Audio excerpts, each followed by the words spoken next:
तर विद्यार्थ्यांनो, शिवाजी सावंत लिखित मामूचा उर्वरित पाठ आपण पाहूया. पृष्ठ क्रमांक 3 वरील हा बघा परिच्छेद. मामूच्या सफेद दाढीत जेवढे केस आहेत तेवढ्या त्यांच्या आठवणी असतील. खूप बघितलंय आणि भोगले त्यानं.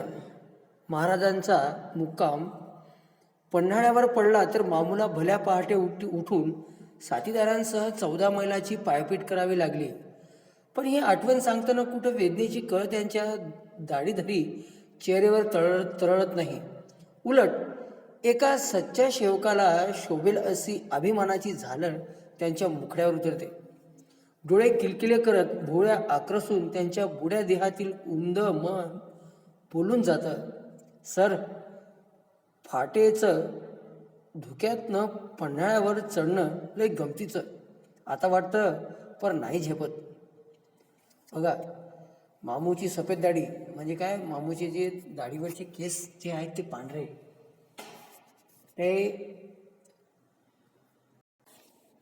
ते पांढरे केस जणू त्यांनी भोगलेलं, त्यांनी बघितलेल्या आयुष्याची आठवण करून देणार आहे.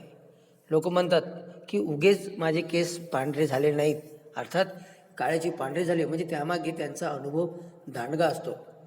त्यांनी पहा काय सांगितलंय की महाराजांचा मुक्काम आपल्या गेल्या तासिकेला आपण पाहिलं होतं की मामूनं 2 संस्थानं बघितली होती, 2 राज्य बघितली होती. एक संस्थानाचं आणि एक लोकशाहीचं.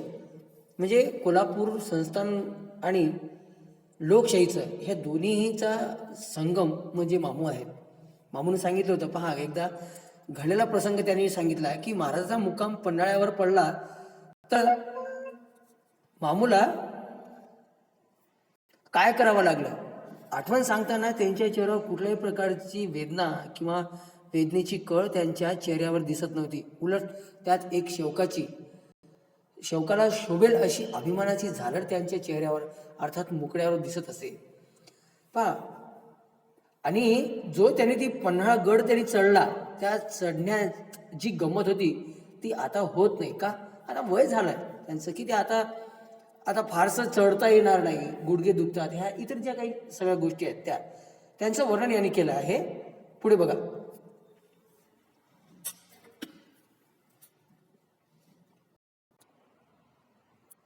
पुढे बघा काय म्हणतात. संस्थानं विलीन झाली आणि असा इमानी चाकर वर्ग चव्हाटा पांगला. त्यातच मामू या शाळेत रुजू झाला एक शिपाई म्हणून. रुजू म्हणजे कामावर लागणे, नोकरी. त्यांना एक शिपाई म्हणून या ठिकाणी काम मिळालं, नोकरी मिळाली. डुईला आंबोली रंगाचा फेटा, डुई म्हणजे डोकं.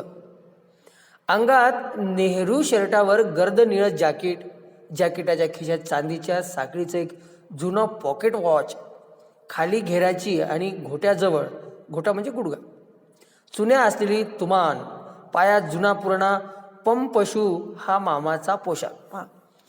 चित्रात दिसतंय तुम्हाला. गेल्या तासिकेला आपण चित्र पाहिलं होतं मामूचं. बघा कसं दिसतंय चित्र. डोक्याला ते अबोली रंगाचा फेटा बांधलेला आहे, दाढी अशी निमुळती खाली होत चाललेली पांढऱ्या रंगाची, आणि निळं जॅकेट घातलंय त्यांनी बघा. आणि हातामध्ये हाताला पॉकेट वॉच आहे एकायला. कशाला? त्या चांदीचा जो साखळीचा आहे की नाही जॅकेट, त्याला बघा इथं दिसते तुम्हाला उजव्या हातावर. चित्र बघा, ते दिसेल तुम्हाला. पुन्हा पहा. शाळेचा तो शिपाई आहे, पण शाळेबाहेर तो बहुरूपी आहे. कुठं फळांच्या मार्केटमध्ये एखाद्या बागवानाच्या दुकानावर घटकाभर बसून त्याचं दुकान चालव. तो हातावर ठेवेल ते अल्लाची खैर म्हणून आपलंसं कर. कुठे एखाद्या मुस्लिम अधिकाऱ्याच्या बच्चीला उर्दू शिकवण दे. 1 ना 2 नाना तऱ्हेचे उद्योग मामू करतो. बहुरूपी या ठिकाणी मामूचं वर्णन यांनी केलं आहे की तो शाळेत शिपाई आणि बाहेर मात्र त्याचे विविध रंग, विविध रूप आपल्याला पाहायला मिळतात. कधी मार्केटमध्ये, तर कधी दुकानावर, तर कधी मुस्लिम अधिकाऱ्याच्या लहान मुलांना ते उर्दू शिकवतात. अशा विविध स्वरूपाची कामं हे मामू करतो. शाळेतील लोकांना तो शिपाई वाटतो. शाळेबाहेरच्या लोकांना त्यांची अनेक रूपं दिसतात. मौलवी, व्यापारी, उस्ताद या सगळ्यांचा अंतर्भाव करता येईल असं साऱ्यांनी त्याला सुटसुटीत नाव देऊन टाकलंय. कोणतं? तर मामू. 10 वर्षापूर्वी मी या शाळेत रुजू झालो तेव्हापासून या माणसाला जवळून पारखत आलो आहे ओळखत आलो आहे. गरीब माणसानं किती आणि कसं हुशार असावं याचा मामू एवढा मासला मला काहीही बघायला मिळालं नाही. पहा काय म्हटलं या ठिकाणी की 10 वर्षापूर्वी मी या शाळेत रुजू झालो. लेखकांची गोष्ट सांगतायत, लेखक स्वतः सांगताय की 10 वर्षापूर्वी मी या शाळेत रुजू झालो तेव्हापासून या माणसाला जवळून पारखत आलोय. गरीब माणसानं किती आणि कसं हुशार असावं याचा मामू एवढा मासला मला कधी बघायला मिळालेला नाही. हा पुढे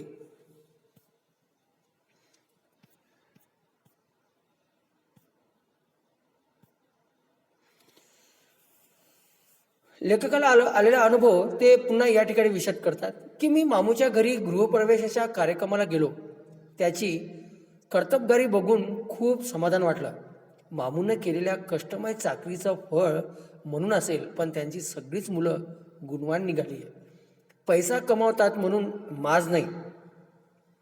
आणि बापाचा शब्द त्यांच्या लेखी शेवटचा शब्द आहे, तो कधी खाली पडत नाही. बघा आज्ञाधारक काय सांगितलंय की लेखक 10 वर्षापूर्वी त्या शाळेत रुजू झाले. त्या माणसाला त्यांनी जवळून पाहिलं. त्या माणसानं कधीही माणसानं कसं असावं, आपली गरिबी कशी आहे, माणूस किती हुशार आहे याचा सगळा लेखाजोखा लेखकांनी जवळून पाहिला. आणि शेवटी बा काय म्हणतात की एक योगायोग असा की मामूच्या घरी लेखकाला गृहप्रवेश अर्थात नवीन घर बांधलं आहे, घराचं वास्तुपूजन असेल, गृहप्रवेश असेल, त्या गृहप्रवेशाच्या वेळी लेखकाला त्यांच्या घरी जाता आलं आणि त्यांची कर्तबगारी बघून लेखकाला फार समाधान वाटलं. मामूनं जे कष्ट केले त्या कष्टाचं हे फळ असावं असं लेखक म्हणतात. त्यांची सगळी मुलं जेवढे काही मुलं आहेत ते मुलं समोर आहेत, तुम्हाला माहीत पडेलच की त्यांची जेवढी मुलं आहेत ती सगळी गुणवान आहे.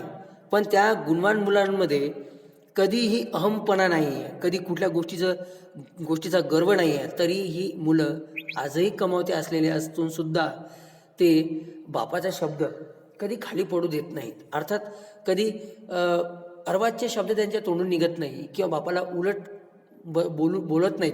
असे या ठिकाणी या मामूची मुलं या ठिकाणी गुणवान आहेत असं लेखकांना वाटतं. पुढे बघा,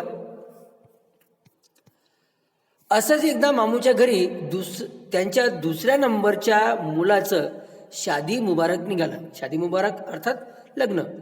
ठरल्याप्रमाणे मामू मला आमंत्रण द्यायला आला. सर, पोराचं लग्न आहे, यायला पाहिजे. लेखकाला काय म्हणाले की ठरल्याप्रमाणे सगळं आमंत्रण द्यायला ते मामू आले. कोणाकडे? लेखकांकडे.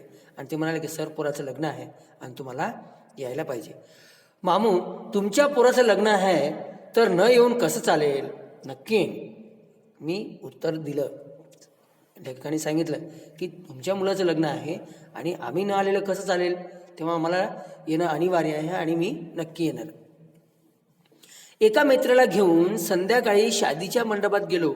मंडप माणसांनी भरलेला होता. मामूनं पुढे येत मला हाताला धरून आघाडीला नेऊन बसवलं. आघाडीला म्हणजे समोर एकदम पुढे. ते पुढे आले, मामू आले आणि त्यांनी लेखकांच्या हाताला हात धरला. हाताला धरून ते लेखकांना समोर घेऊन गेले, तिथे समोर बसवलं. त्या मंडपात आमदार होते, खासदार होते, बडे व्यापारी होते, शिक्षक, प्राध्यापक होते. हयातभर अंगावर पट्टा चढून शिपाई म्हणून केलेल्या चाकरीचं चीज झाल्याचं समाधान त्यांच्या सफेद दाढीवर पसरलं होतं. निकाह झाला. मामूनं जमलेल्या लोकांचे आभार मानण्यासाठी माईक हातात घेतला. पुढे काय म्हणतात, थरथरत्या हाताने मामू काय बोलले असेल बघा. आज माझ्या मुलाच्या लग्नाला आमदार साहेब आलेत, खासदार साहेब आलेत, मृत्युंजय कार आलेत. माझ्या गरिबाच्या मामूचा कंठ दाटून आला. त्यांना बोलता येईना. त्याची अनुभवानं पांढरी झालेली दाढी थरथरत राहिली. मामूनं कसे बसे आभार मानून हातातील माईक खाली ठेवला. बघा, या त्यांच्या बोलण्यात लोकांबद्दल असलेलं प्रेम, लोकांबद्दल असलेला जो मान सन्मान, आणि या लोकांना, एवढ्या मोठ्या लोकांना पाहून एका गरीब माणसाच्या मुलाच्या लग्नात आलेलं पाहताना त्या माणसाच्या तोंडून एक शब्दही बाहेर फुटेनात. त्यांचा कंठ दाटून आला आणि कसं बसं त्यांनी आभार मानलं आणि माईक त्यांनी खाली ठेवून दिला. पुढे बघा. धर्मापेक्षा माणूस मोठा आहे आणि माणसापेक्षा माणुसकी फार फार मोठी आहे असा विचार घेऊनच त्या दिवशी मी मंडपातून बाहेर पडलो. मामूचा शेवटचा बच्चा शाबू माझ्या हाताखाली शिकला. चांगल्या गुणांनी SSC पास झाला.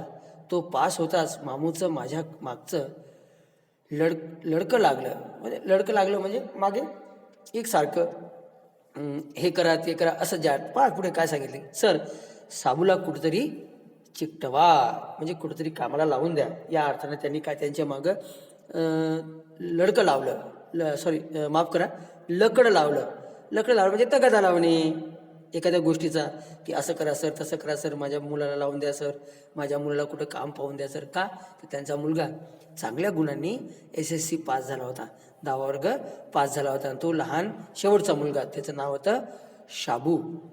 तर उर्वरित भाग आपण पुढल्या तासिकेत पाहू. ठीक आहे. धन्यवाद.